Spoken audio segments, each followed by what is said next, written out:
All right, hello everyone, and happy Thirsty Thursday. I'm doing the 2-eye camera thing because with 3 people in this room, we've got a little bit of a different setup today, but it's okay, we are rolling with it.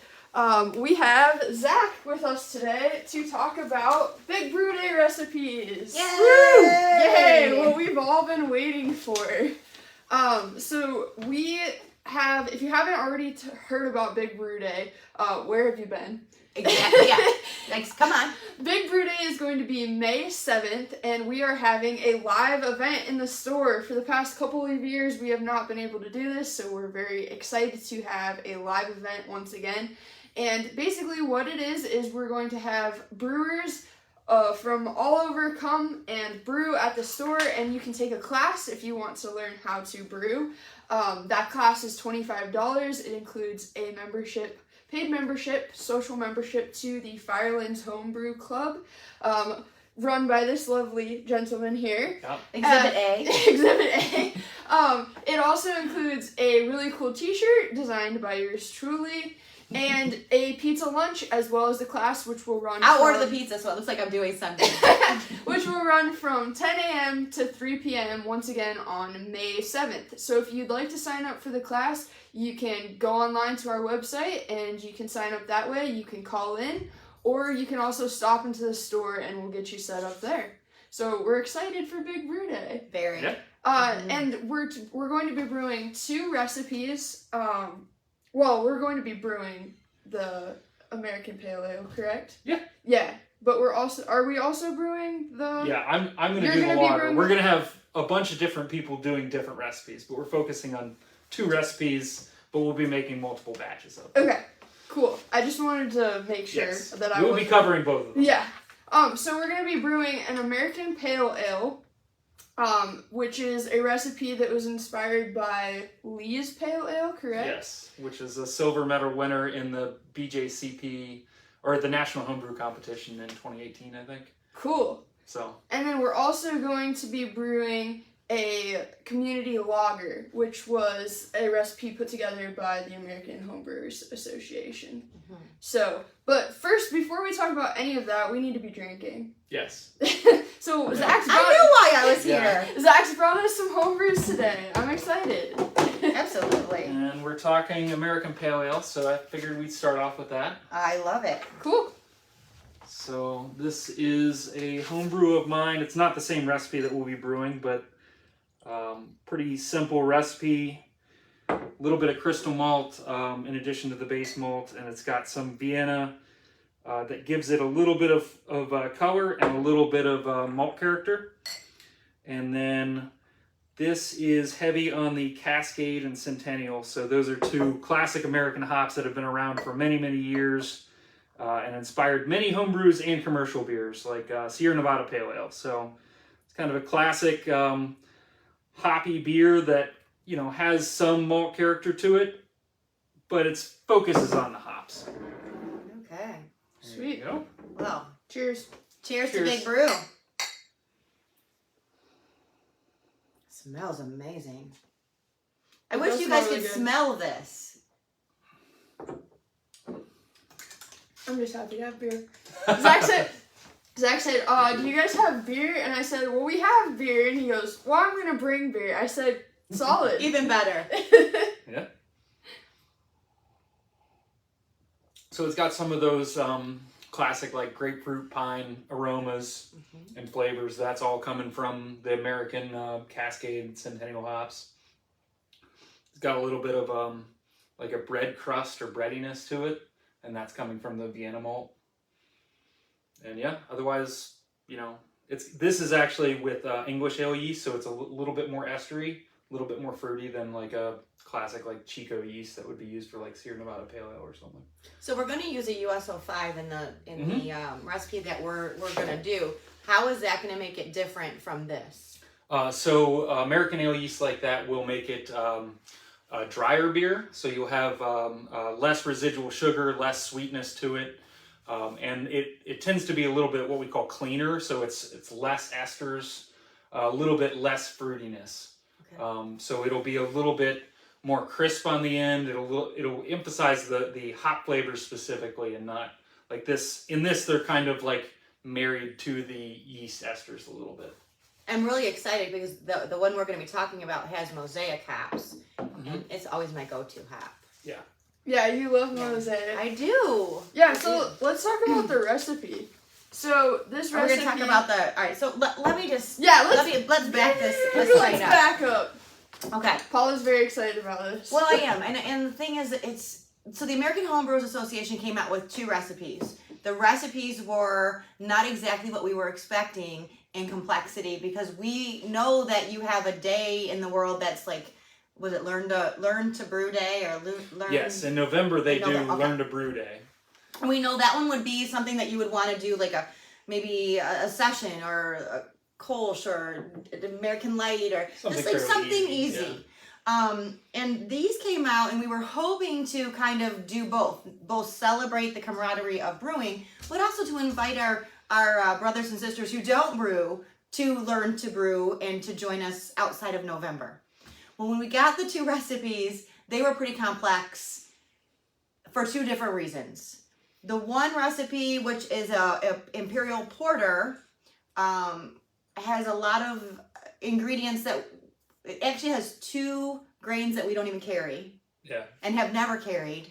And then it has things like toasting cocoa nibs, Yeah. 2 liters of puree. A bunch of adjuncts that are difficult to deal with, And expensive. Annoying, yeah. Yeah. And including a Madagascar vanilla bean soaked in bourbon for 2 weeks. Yeah. So there's just no way for us to put that together.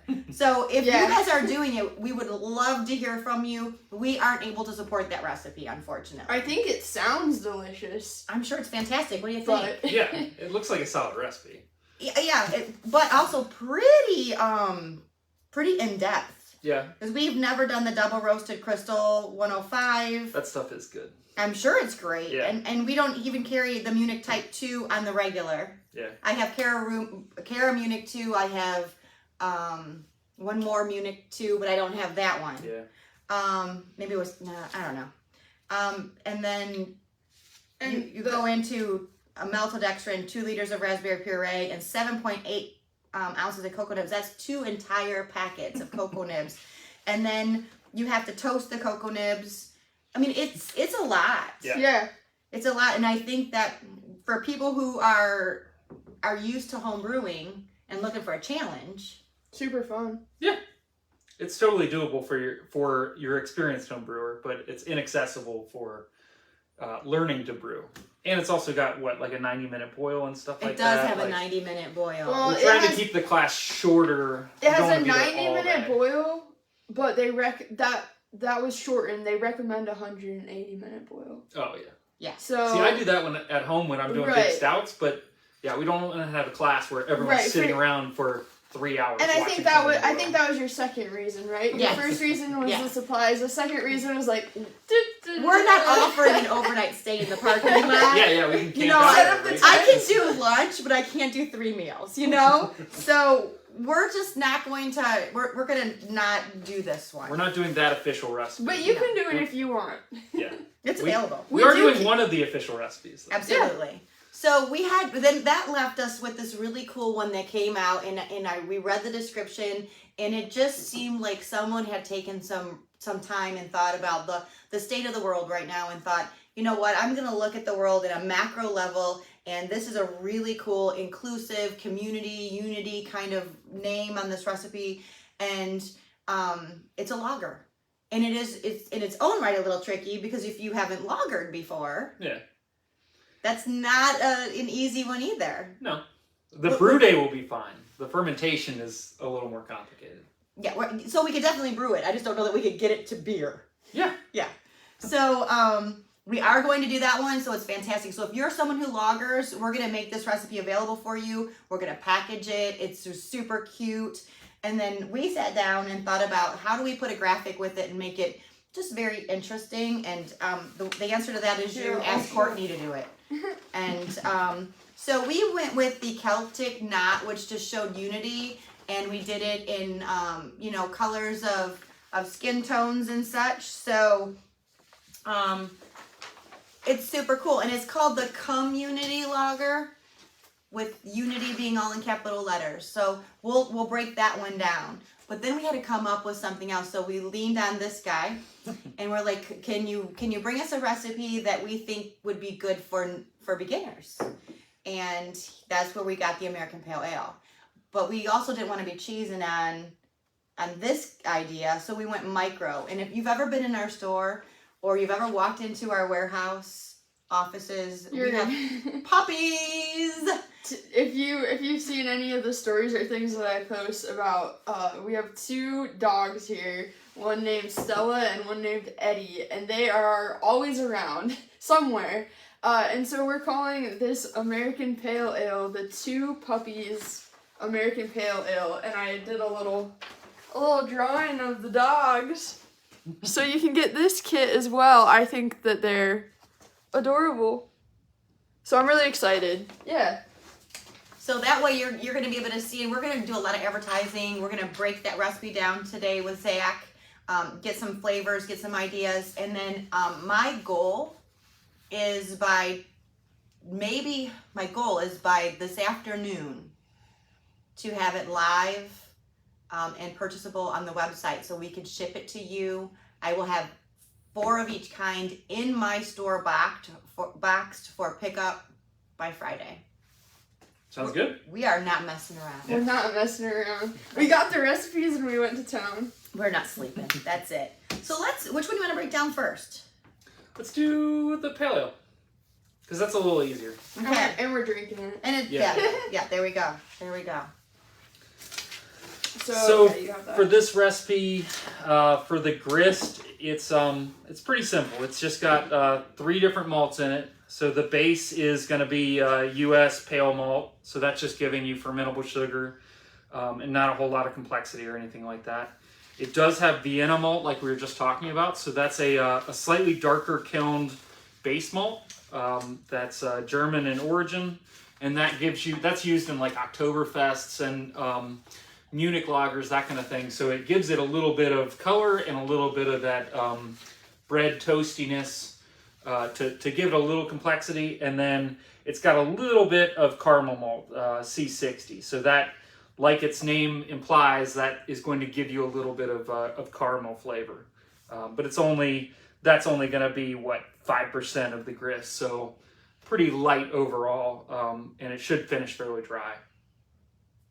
And then we've got just a single boil addition of Apollo hops, and the hops aren't really important as long as you get enough bitterness. You're getting about 15 IBUs from a little bit of Apollo for the whole 60-minute boil. And then we've got a Whirlpool addition, a pretty big addition of 1 ounce each of Cascade, Citra, and Mosaic. So that's going to be a nice blend of Citra and Mosaic are kind of like what I consider to be the cheater hops because they taste delicious.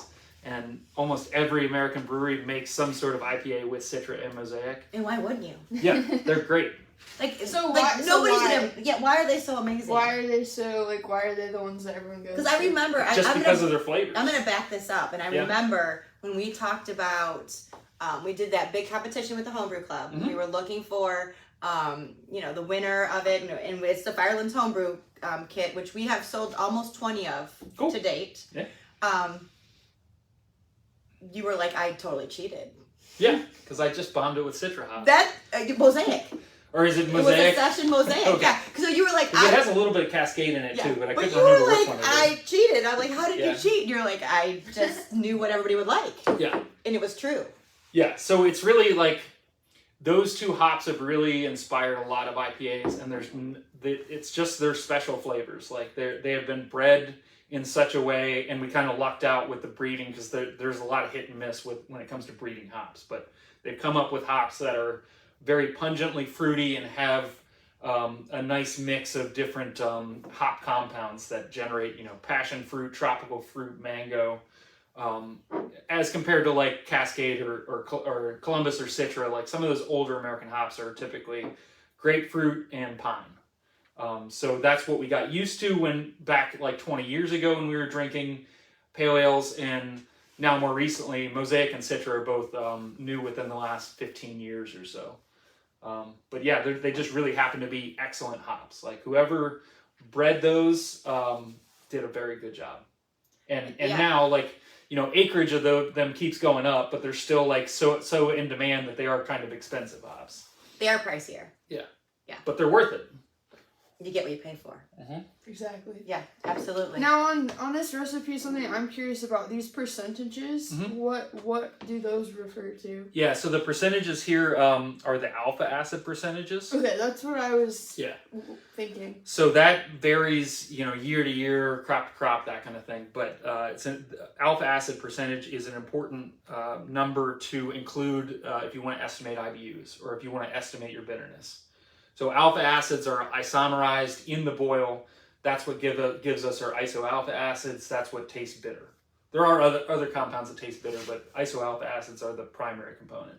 So if you have a hop like Apollo here is just being used as a bittering hop, and it's 18% alpha acid. So that's really high. The range is between like 2 and 18 or 20. Like that's near the top of the alpha scale.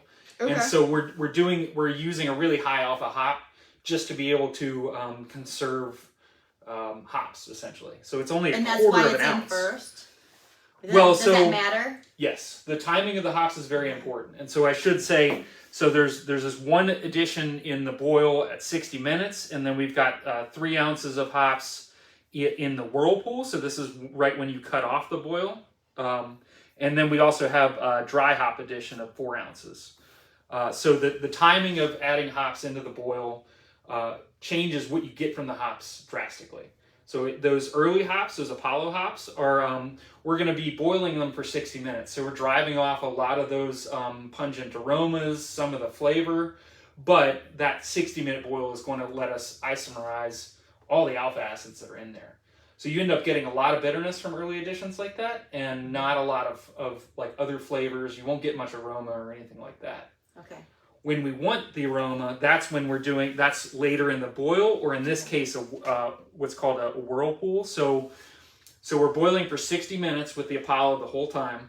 When we hit 0, you cut off your flame, and then you actually just throw in your hops then. And you whirlpool it. You literally stir it up so that it gets hot contact. But it's not boiling, so it's not going to be isomerizing those alpha acids as much. But it's going to be infusing it with a lot more flavor and a little bit of aroma. Okay. And then after fermentation, we're dry hopping. That's what dry hopping is. Right. But we're not gonna get really any bitterness because you don't have the heat to isomerize those alpha acids. You're not going to get a ton of flavor. You will get some flavor, but you get mostly aroma. So those really volatile aromatic compounds that are in the hops are going to be infused into the beer, and we're not going to be driving them off via boiling or anything like that. Okay. So is that the primary reason that people would dry hop then, is for aroma? Yes. Yeah. Okay. That makes sense. Cool. The other question that I had is, some of these have SRM next to them. I understand that has to do with color, but can you go into that a little bit more? Yeah, so that's standard reference method, I believe, is what the acronym stands for. But Courtney's talking about the different colors of the malt. So we've got the pale malt, which is the lightest color malt. That's only 2 SRM. So it's in the malting process, you have to dry it out in a kiln. Pale malt is going to be kilned very, very lightly. So just enough to dry it out, but not enough to give it really any color. Vienna is going to be kilned a little bit higher, so that's 3.5 SRM. So it's still, like, if you hold it in your hand, it's only just a tiny bit darker. You might not really be able to tell the difference. But it will make a difference in your beer. Yeah. And then the caramel malt is 60, and that's quite a bit darker. So what's the scale on that for SRM? It goes up to like 500 or something. Okay, so... Something like that. 500 is like roasted barley, where it's black. And you don't want to use a whole lot of it because it lends its color to your beer very easily. And everything else. Yeah. Yeah. Well, cleaning that one up is not my favorite. Well, even in this recipe, the caramel malt, we're only using half a pound because we still want that lighter color in the beer, right? Yeah. Mm-hmm. Cool. And importantly, too, in terms of grain, for all grain brewing, you have to have a certain level of base malt because base malt has active enzymes in it. Caramel malt and stuff that's kilned higher, the enzymes have been degraded. So if you like technically you could do 100% mash of caramel malt or something like that, but it's not even really a mash. There's no active enzymes in there, so all you're doing is making a malt tea. So that's why. What would you have to do for a beer like that? Would you ever do that? Would there be a reason to do that? I've never done one. There's not a particular reason to do it because it's going to taste really, really sweet, but you can do it. There's nothing technically wrong with it, but you don't need to worry as much about like your mash temperatures or anything like that because there's no enzymes to favor. You're literally just making a malt tea. You're steeping it. Yeah, you're steeping it. Yeah. You're doing a whole steeping batch. Yeah. Okay. I mean, when you have this guy, you have to ask all the questions. So, okay. So, and then what do we do? We're finishing it off with just American ale yeast. So that's going to be relatively clean, so not a whole lot of esters. It's not going to generate any phenolics. That's American ale yeast is used in pretty much every pale ale or IPA that you buy these days. It's not hazy. Yeah, we buy these by the case of 39 in the packs of hundreds because you guys just devour US05. Yeah. And then you're, this is just a simple single infusion process, infusing it around 150 Fahrenheit for 60 minutes, doing a 60-minute boil, and then fermentation, you're looking at somewhere between 64 to 68 degrees Fahrenheit for 2 weeks or so. And then you're ready to bottle or keg. This is the recommended aging for is 30 days. I wouldn't do that. No. You wouldn't do that? I didn't necessarily edit Gotcha. everything that's in here. Okay, yeah. I would say for your fermentation, you're going to ferment for probably 12 days or so. Add in your dry hops, let it sit another day or two, and then you're ready to package right then. Okay. And then if you bottle, you got to wait another 2 weeks. If you keg, Are you you can be drinking it in an hour. Yeah. Which is the advantage of kegging. All right. I think this sounds fantastic. Plus, it has 2 little puppies now attached to it. So, yeah. So it should make puppies, American and pale ale. Should make a good beer, and it should be pretty easy to turn around. And the recipe kit that we will be selling is the all grain version of Correct. Which So that one will be $44.99. Which what happened was we just put all the things together and added it up and made a deal. I'm gonna So Nice. if you bought them individually, it'd be a little bit more. Yeah. And so this way you can buy the whole recipe for $44.99, hopefully live this afternoon or by this evening. And truly you'll be able to get on the website and just look up 2 Puppies Pale Ale. And we're gonna package those as you order them because we don't want crushed grain sitting around. So we'll crush it. We will put it in a bag, do a heat seal so it's nice and closed for you. We'll make sure you have all the right hops you need, and then we will ship that down the road. So there will be 1 day delay in what you're used to for our shipping because we're not just grabbing it off a shelf. Cool. Just the little things in life. All right, let's talk about this guy. Before we Okay, do, I don't think we mentioned the ABV or the IBUs on that, which is generally... That is important. Yeah, so Okay. the ABV on this one is going to be, I believe, 6 to 6.3 was the general range, and then the IBUs were, let's see, I can't read that far away. The IBUs were, I wanted to say it was 40. Yeah. Yeah, I think around 40. Oh, right here. Yep. 40.6. There you go. Yep. Cool. Yeah, so a Nice. 6% with 40.6. It's a good drinking beer. And you're looking at OG of 1058 and final gravity of around 1010. Cool. Those are important too. Mm-hmm. More beer? More beer! I don't have an American light lager. Okay, perfect timing though, because we got done talking about that. Yeah, like, Yeah. now we're tired. Okay, we got I know. I wish I had an American Review. light lager, and then we could taste it and talk about it at the same time. So what do you have? Instead of that, I have a dark beer. Stout. I have an export strength stout. Oof. Oh! Here we go. So it's not. This is only like 6%. So it's not. Okay. It's not super. All right, boozy or you're anything. not completely killing us. No. Mike's in Seattle today, so it doesn't really Really? matter if we can continue working or not. Nice. It's all good. Great. And Paula had a hair appointment, It got but it got canceled, canceled. so So we're you just know we don't chilling. need Nice. to drive. Yeah. There you go. Don't drink and drive. That's not a joke. No. So I was like, cool. Yeah, so this is a export strength stout, so that means it's a little bit higher ABV than like an Irish stout or something like that. There you go. this was made, so for the Firelands Homebrew Club, we have meetings once a month. And recently we've been doing inter-club competitions. So this past month was our stout competition. So we had, 8 different stouts that people brought in. We did a blind tasting where we had one non-participant pour samples for each club member. And so we just each got, 8 different cups. And they said, okay, this is an export stout. This is an imperial stout. This is an Irish stout. And then we all got to vote on them and then decide upon a winner. And how did you do? This beer won second place. Excellent. Okay, cool. So Nice. pretty well received. I would say for 8. So Zach's talking about the Firelands Homebrew Club meeting. This is the type of meeting that they're having, right? Is where they sit around and judge beers. And if you're just tuning in for Big Brew Day, if you do decide to sign up and join the class, $25 does get you access to those club meetings. Yep. So where you can, try your hand at and see if you can beat this second place beer. Yeah, so social membership gets you everything but an AHA membership. We just have 2 levels, and the higher level includes an AHA, an American Homebrewers Association membership. But otherwise, the club meets 12 times a year at least, and we get together and talk about beer, and we always have educational sessions, and we try and improve each other's homebrew, but you don't even have to be a homebrewer. That's why we have a social membership, because we have people who enjoy the camaraderie, they enjoy listening to or learning about beer, and they enjoy tasting beer. And that's pretty much what we do. So It makes sense though. Because I think you have an appreciation for beer differently when you have some knowledge of how it originated. Mm-hmm. I've changed. I always have been a beer drinker. Oh, me 100%.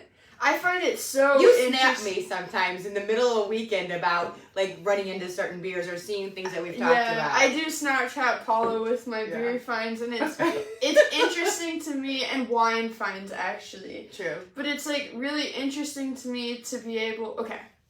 At first, when I started working here, I was like, I don't know or honestly care about any of this stuff at all. And I've done a 360. We hired a graphic artist. Yeah. Not a beer drinker. But it's really cool. It's really cool to learn, and especially looking at these recipes and oh, why is this beer so dark? Oh, it's because of specific malt, or it has a bunch of roasted barley in it. Yeah, exactly. Or even just knowing when I go out with my friends, they're like, what beer should I get? And I'm like, well, what type of things do you like? And then I can recommend a beer. It's like, Did you ever think you'd be that person?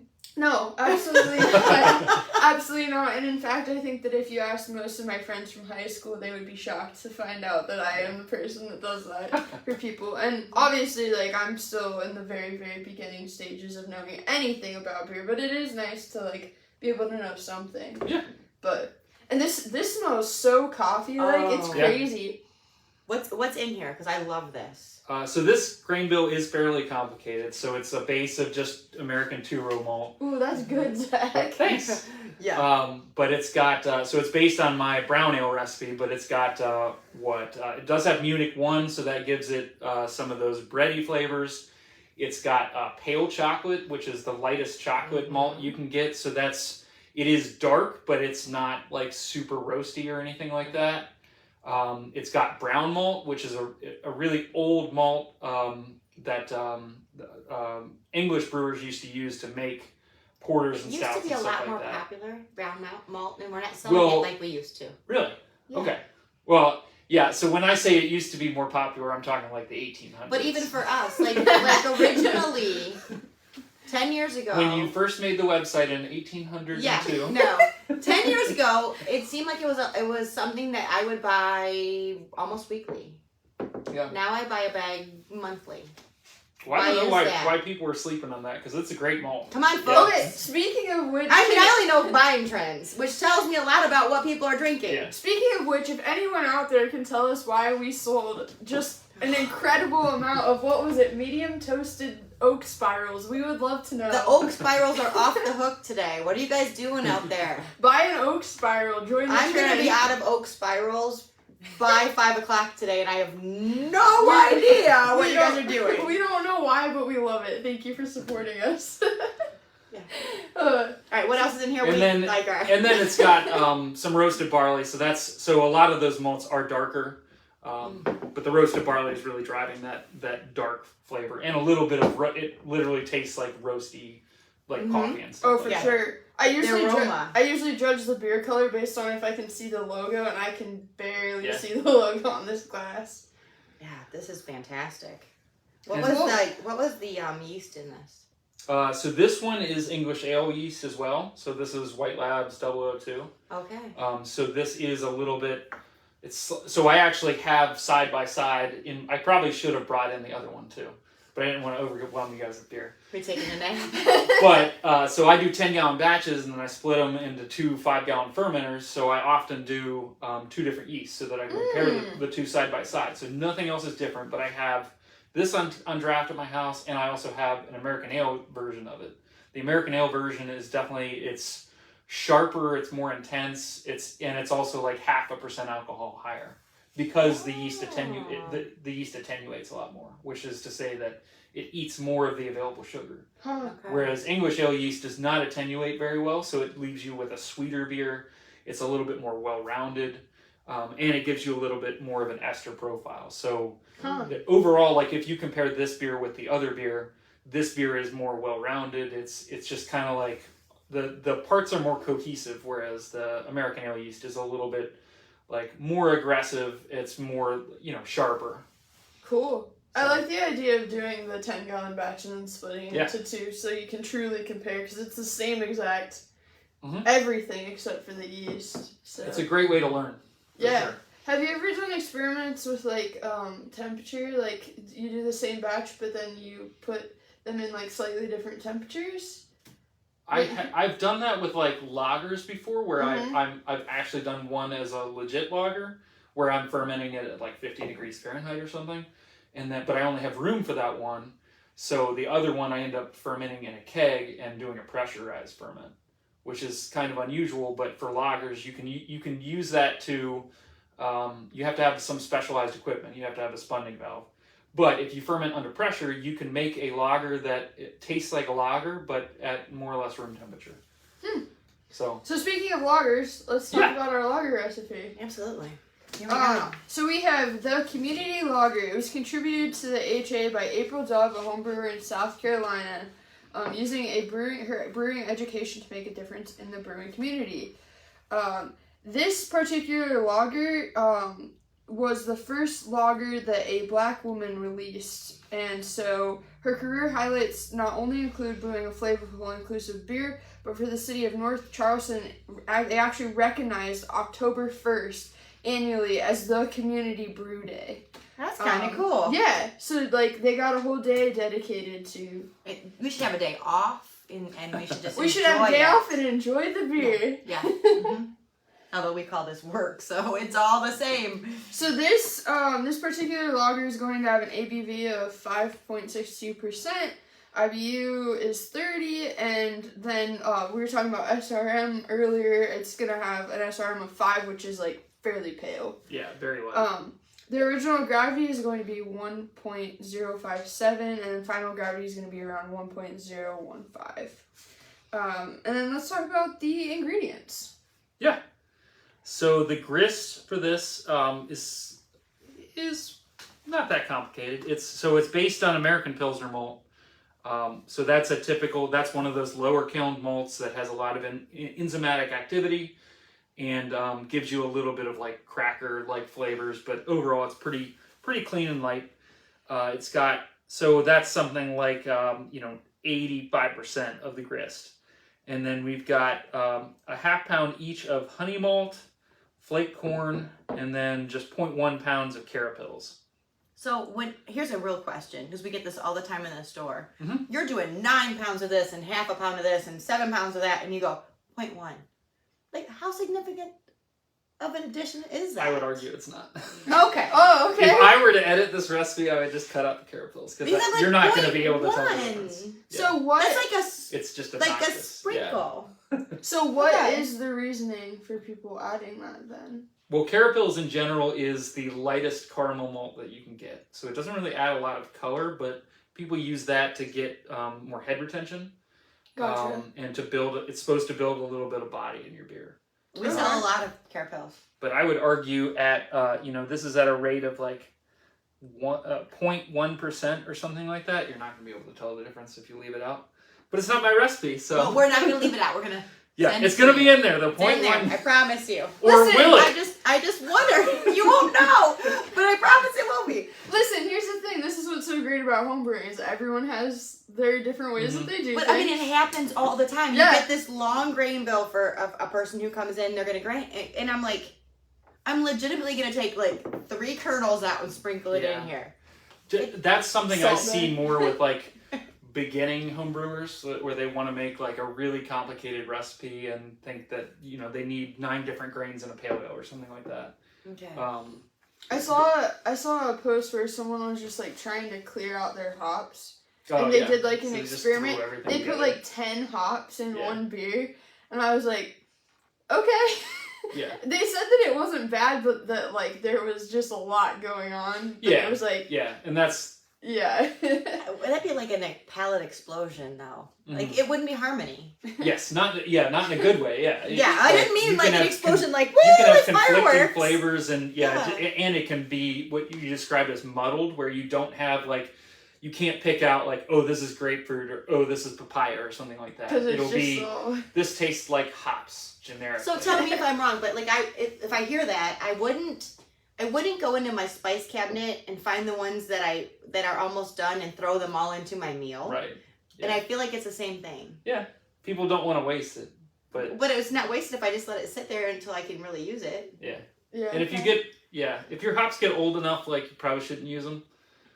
I think that was make kind of... probably Yeah. I don't know. Like, I understand that concept, but I also was a kid that mixed all the flavors in the pop machine. Yeah. So, like... I mean, That wasn't me. I would say most homebrewers have that kind of phase at some point in time. But I'm very much like, let's keep it simple. Yeah. And like this beer right here is probably my most complicated grist. Well, you keep doing this. I like it.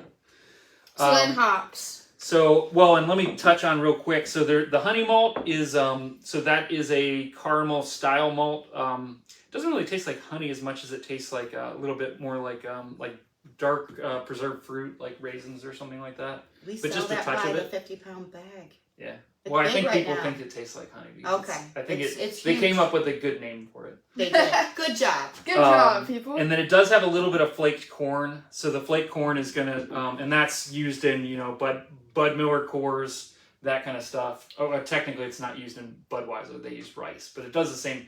Rice and They corn do are doing flaked the rice. same things. Yeah, Okay. they're using flaked rice, and so what that does is it adds fermentable sugar, and that's about it. So it doesn't have any of the long chain sugars like dextrins that like honey malt or caramel malt or even your regular Pilsner malt will have. So some of those long chain sugars are not fermentable by normal brewer's yeast. They stay in the beer, and that's what gives you some of that residual sugar once you ferment it out. Okay.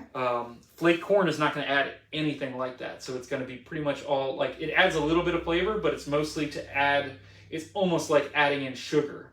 And that doesn't make it sweet. It actually dries out the beer. It thins it out a little bit.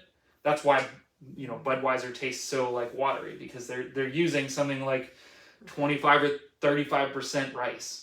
Does this increase the ABV then? Yes, so it adds fermentable sugar, but it's completely fermentable. So it's gonna, it's going to, like if you took that out, this recipe would be slightly lower in alcohol, and it would have a slightly higher finishing gravity. So it's like the beer version, or like the sugar version of watering something down. Yeah.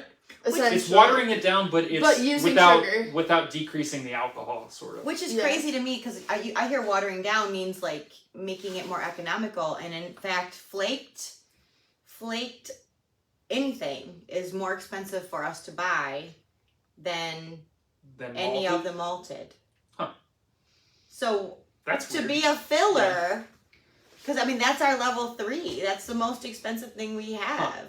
So level 3 is more expensive to buy on the open market than the stuff that's taken a long time and isn't considered a filler. I wonder if That doesn't make sense to my math brain. I wonder if that has anything to do with the fact that, the typical beer that you go out and buy, they've bought a lot of that It could be supply. scarcity.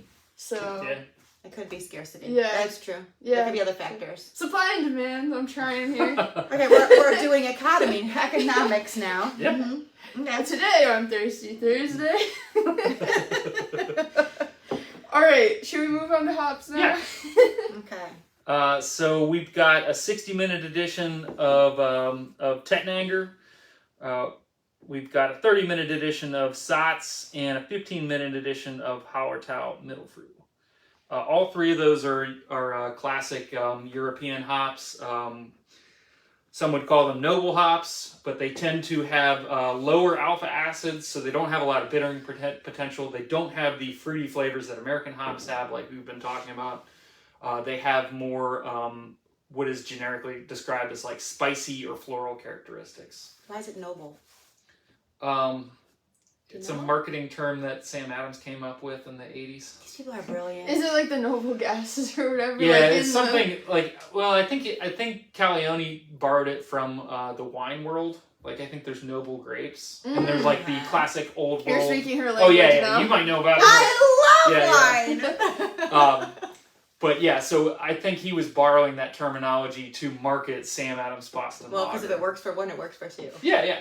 But it is, so there's four like what are considered to be classic noble hops, and three of them are right there: Tettnanger, Satz, and Hallertau Mittelfrüh. This one here, we actually have the German version, so it's without the ER. But they're saying that that's what we can use. Mm-hmm. So when if you order this kit, it's not going to be Tettnanger, it's going to be Tettnang. It will it's be the same okay. thing. It will be fine. It will be fine. And something with the hops in the recipe, if like anyone's never brewed before, something that was like interesting to me or I had to wrap my mind around is when it says like you add in 1.25 ounces of a specific hop at 60 minutes, you're actually adding that in when you have 60 minutes left, not 60 minutes, not when you've been boiling for 60 minutes. So I actually had it the exact opposite way. Oh. So okay. So when you read it, at 60 minutes left. Because it's a countdown. You start your timer at 60 minutes, and then it counts down to 0 is when you are done with your boil. Yeah, and that's like a really basic, like, brand new brewer thing, but like, I mean, it could completely change. It's something that I forget because I'm just so used to that terminology. Right. We keep bringing Zach down to like, okay, let's go down here. Be with us for a second. You got this. I love it. Yeah. So, tell me about Saaz. So Satz is Satz or Saaz, it's S-A-A-Z, is a Czech hop, and it's one of the classic noble hops. It's used a lot for Pilsner, like Pilsner Urquell and stuff like that. But it has a very nice, like, floral characteristic, and really, it tastes like a Pilsner does. I mean, it's just really like... Okay. So it tends to me, it's a little bit, like... I would have difficulty picking out differences between these two if you served me like 3 beers all together. So you think they're just, this is kind of just a hard They are similar. Okay. I think that you do get different things from them.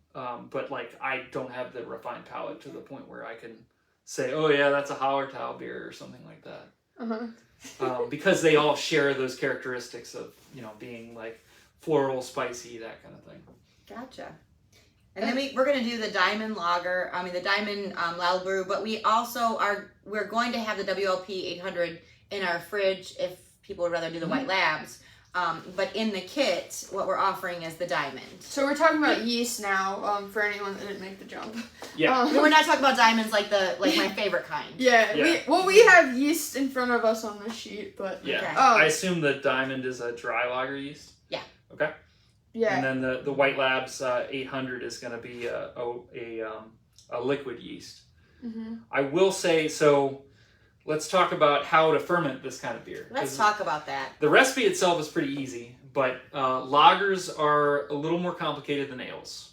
For one, so a lager, and let's talk about the difference between a lager and an ale. Mm-hmm.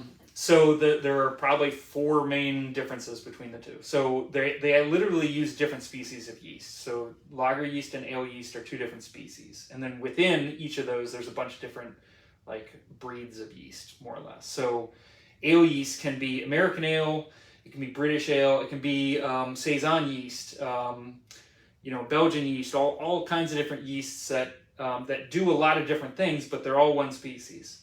Lager yeasts are a different species that like lower temperatures, and they tend to produce fewer esters, so they make what we call a cleaner beer.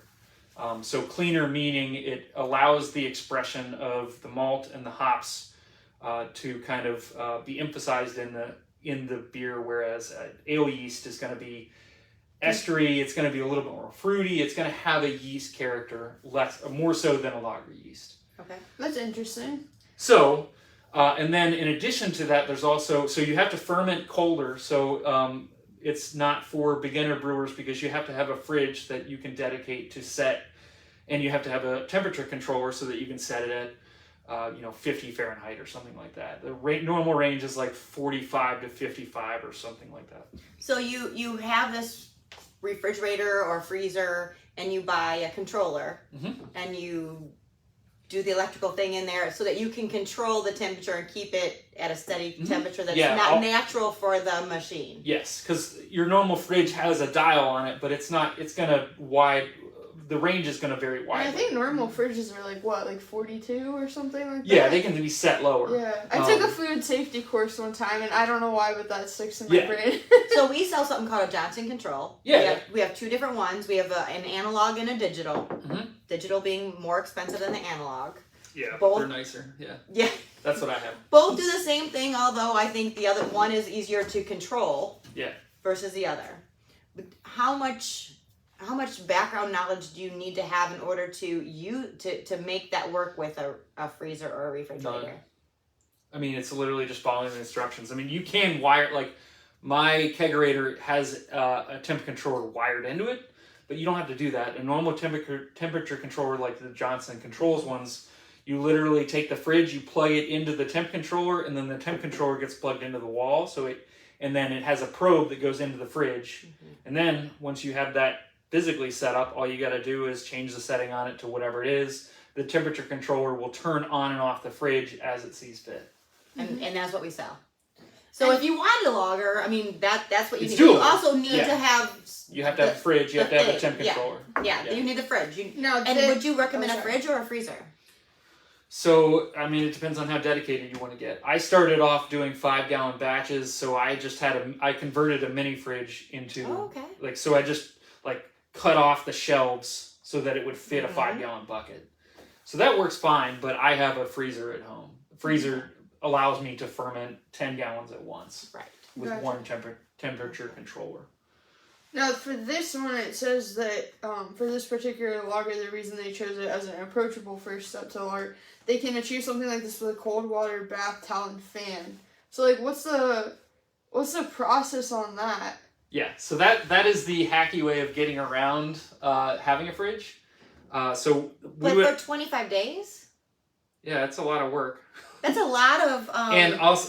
Because, when I made beer... And I know I wasn't doing a lager. I know I was just doing a typical ale. But, that was what got me was the temperature fluctuations. And just being able to check in on this towel with a water bath and a fan and keeping that consistent seems, I'll say, questionable. It's a lot of work. So I would call this a swamp cooler. But in general, what you're doing is... it's doable, right? Yeah, I've done it before. I used to live in Florida and ferment beers in Florida, and I did not have fridges for my ales, but the house was set at, 78 degrees. That's a little bit high for an ale. Yeah. But the thing is, if you take your fermenter and you stick it in a water bath, so I have, a big Rubbermaid tub that will take a 5-gallon bucket, you stick your fermenter in there, and then you take a T-shirt, get it wet, drape it over it, put it onto your fermenter so that the bottom of it is in the water.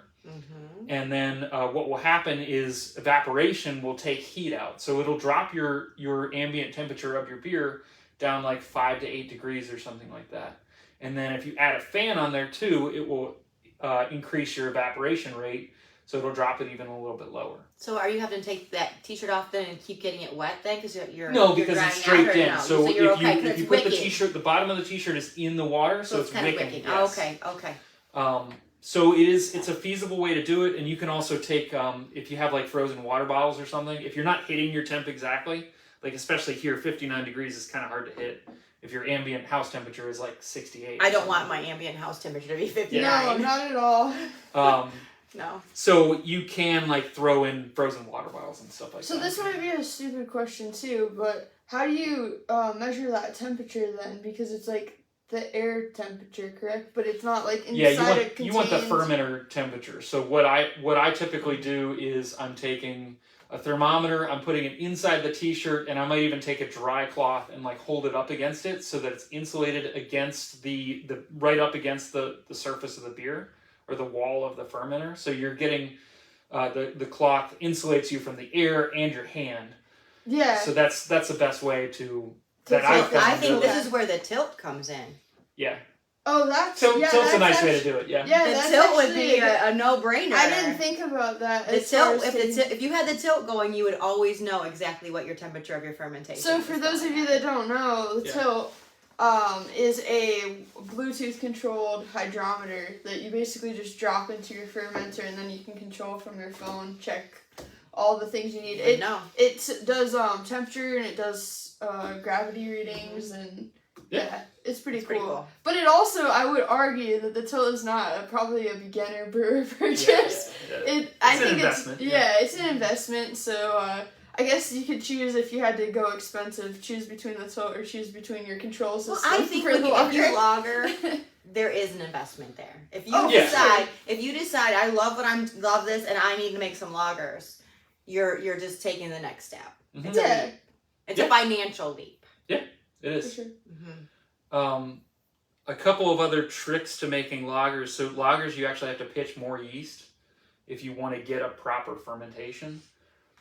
So if you're going to go with the liquid yeast, you should get that early and do a starter, which is just making a tiny little simple batch of beer in order to grow your yeast up. If you're using dry... Do you ever use like proper starter or any of the can starters? So I haven't, but what I do, because I'm cheap, I will take... I'm like, buy the tilt! Yeah. You can definitely spend money and buy... So I have like dry malt extract that sometimes I'll use. But I also will, I'll take extra wort from my, like if I collect too much wort, sometimes I'll have an extra gallon or two of wort because I'm kind of loosey-goosey with my volumes of water and whatnot. If I collect a little bit of extra wort at the end, I'll end up boiling that down and I'll make like pretty much a starter and then put in some yeast nutrient and then freeze them or can that too. Okay. Yeah. So, all right, but you don't need to buy more yeast. You have to use your yeast differently. Right. Well, and if you have dry yeast, a lot of times people will just say like it's not even worth making a starter because the yeast is already ready to go, and it's typically cheaper than your liquid yeast. Mm-hmm. So you can just buy 2 packets of yeast. It actually 2 packets of most of the dry yeast would be the equivalent to 1 WLP. So that's the easy way to do it. Mm-hmm. But if you're getting one of those nicer liquid yeasts, then it's not too hard to make a 2-liter starter or something like that. Gotcha. And we do have a lot of liquid yeast available, but we usually... Actually, I just shipped a bunch over. So people were at the store last weekend, and I was low on White Labs, and Mike was not happy. So today, bunch of it just went over. Yeah, but that's something that we recommend that you pick up in store because when we ship it, then obviously... Well, we're getting to the season. I'm not going to ship it anymore. Yeah. I'll take it down from the website. I'm not going to ship you something that's going to be spoiled or not be able to be usable. Yeah. So. And summer's coming, please. Summer's coming. That's your season. Yeah. I went for a run in a sports bra yesterday. That's heaven right there. We've had a little bit of warm weather, yeah. It's been a teaser. Totally a teaser. I was at a track meet last night. All right, so we're on to, we did the yeast. Yes. We're fermenting. And, so I should say, so this is saying 59 degrees. Typical lager fermentation is lower than that. So if you have a temp controller in the fridge, do it at 50 or something like that. Is that the recommended temperature, 50? Yeah, I mean, it depends on the specific yeast, but 50 is like a good catch-all for most of them. And then? So typically you're going to ferment for your average 2 weeks or something like that, but lager is going to take a while because take longer than an ale yeast. What I like to do is do what we call a diacetyl rest at the end. So sometimes the lager yeast can produce some diacetyl, which is an off flavor that tastes like caramel popcorn or buttered popcorn. Okay. which it can taste pleasant in some I was beers, gonna but say that's like in a lager, it overwhelms the nice flavors that you want. okay, gotcha. It's really painful, for me at least, to drink a lager that has a lot of diacetyl. But, so that's an off flavor that yeast naturally produce, but they will clean it up if they're in the right environment. So a safe thing to do is do a diacetyl rest. What you do is you raise up the temperature to like 60 or 65 right at the tail end. So after 10 or 12 days, something like that, where most of the fermentation is over, you're not really going to be producing a lot of esters and stuff like that if you raise up the temperature, but if you raise it up, the yeast will clean up the diacetyl. Gotcha. And it'll So then have that flavor. Then your fermentation is over, but another step to lagers is literally lagering. So lager means to lay down in German, I believe anyway. I don't know German. I believe you. But yeah, I'll say it with confidence. Yeah, because we believe you. So you also have to lager, which is to pretty much cold age for a bit. So every typical lager is cold aged for anywhere between like 3 to 5 weeks or more. And so that's going to be at closer to freezing. So you're lagering at like 34 or 36 degrees, wow. something like that. You're not going to get a whole lot of yeast activity, but what that does is it helps to drop out yeast, make a nice bright lager. And by bright, I mean clear. And it helps to just like kind of clean out the beer and make it taste lighter, cleaner, simpler. Do you have a lot of sediment then? Like more sediment in a lager than you would for... Yeah, because a lot of the stuff will settle out. Huh. And even before that, you can add in your fining agents. Like I use gelatin, but a fining agent to help precipitate out the yeast or flock out the yeast. So would you use like a Kisasol or a isinglass? Yeah, isinglass or biofine clear. Okay. There's all kinds of different fining agents, but do you always need a fining agent when you lager? No, you don't need to. I remember. It helps the yeast to flocculate out, to clear out. And if you don't, you're just gonna have a cloudier beer at the end. Potentially, but if you're doing a proper lager and you're letting it sit for 4 or 5 weeks, the yeast is naturally going to drop out. Mm-hmm. So you might not need to. It's just messier at the cleanup. Yeah. So, okay. But yeah, and then so you're always looking at a longer period of time for lagers. Normal turnaround is more like the 6-week range as opposed to 2 weeks for an ale. Yeah, that's a lot longer. That's so interesting then, because like the typical commercialized beer is all lagers, and it actually takes longer to produce them. Yeah. That's just like a weird thing, in the society of like, let's get going, let's mass produce things as much as possible. Like it's weird that they would choose a beer that would take longer, but I mean that's what people like. That's what people like to drink. Yeah, exactly. I remember that you were talking about the clearing thing, and I remember really clearly get it? Going to one of my first ever brew days, and there was this whole big discussion. At the time, I didn't really understand it, but there's 2 guys.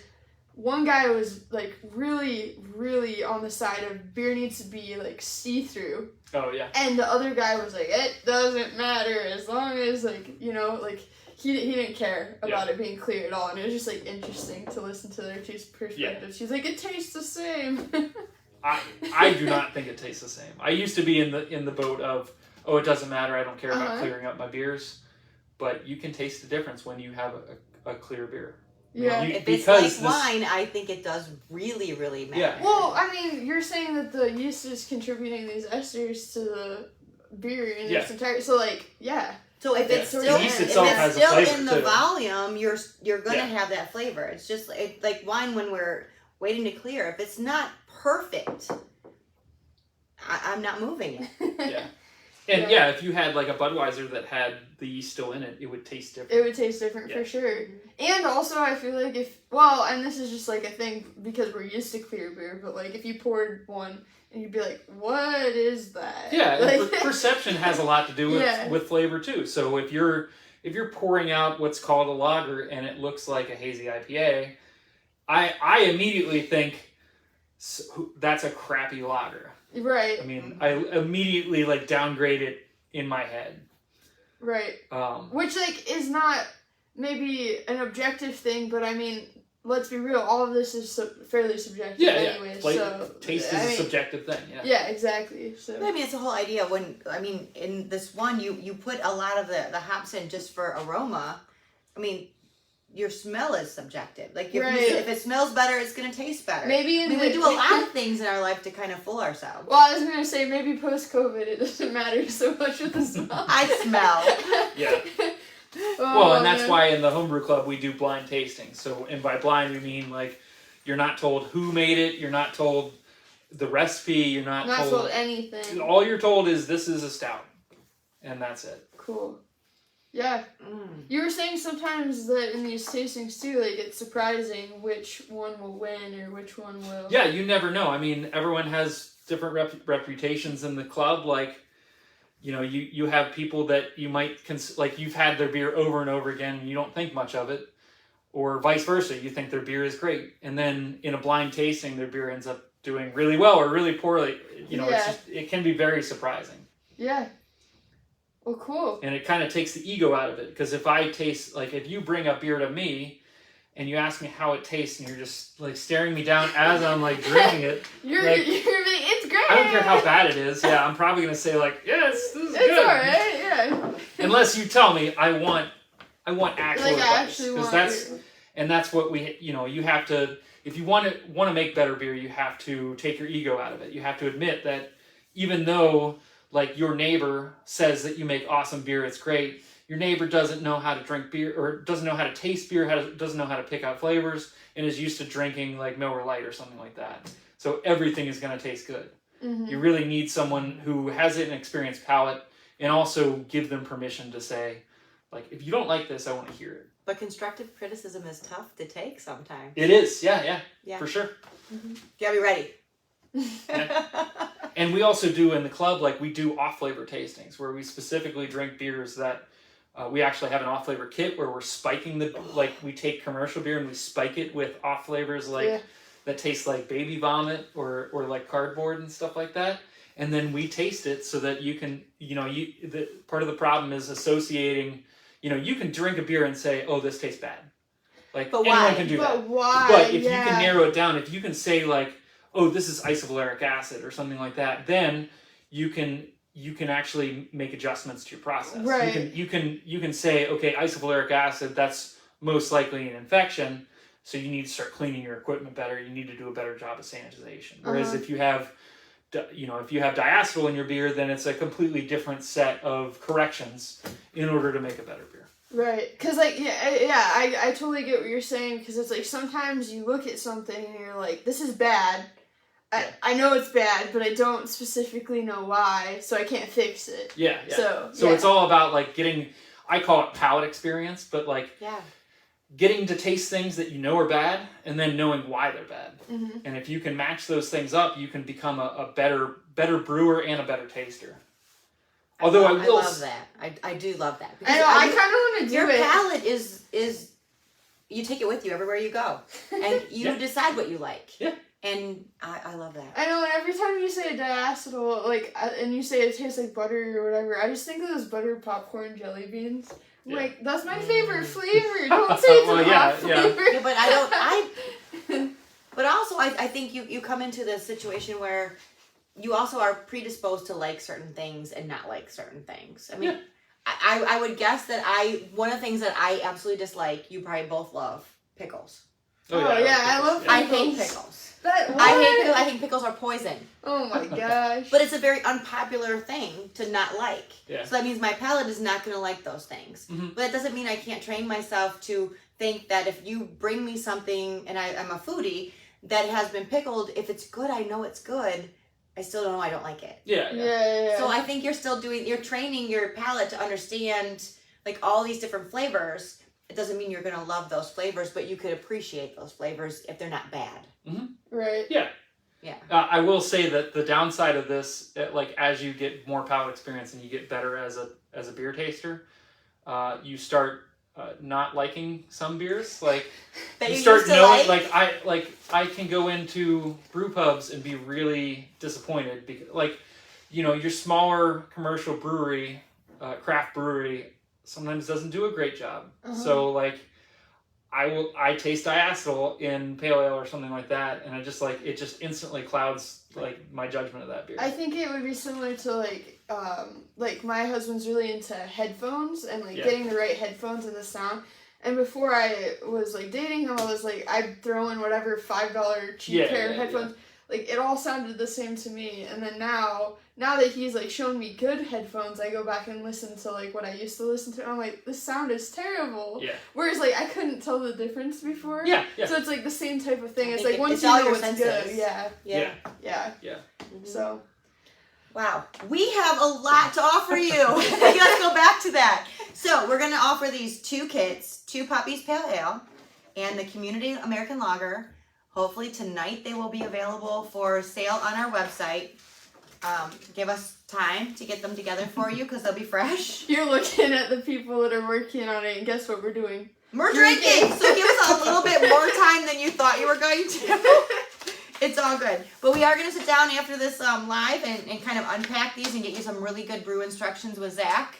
And we're not done working, but we are. I guess we're done talking to you guys today. So you can go back to work unless you've been drinking with us. Take a nap. So to recap, Big Brew Day. If you're not signed up for it, sign up for it online, in store, or call in. If you sign up before April 1st, which crazily is tomorrow, you will be guaranteed a Big Brew t-shirt. And then the event is May 7th.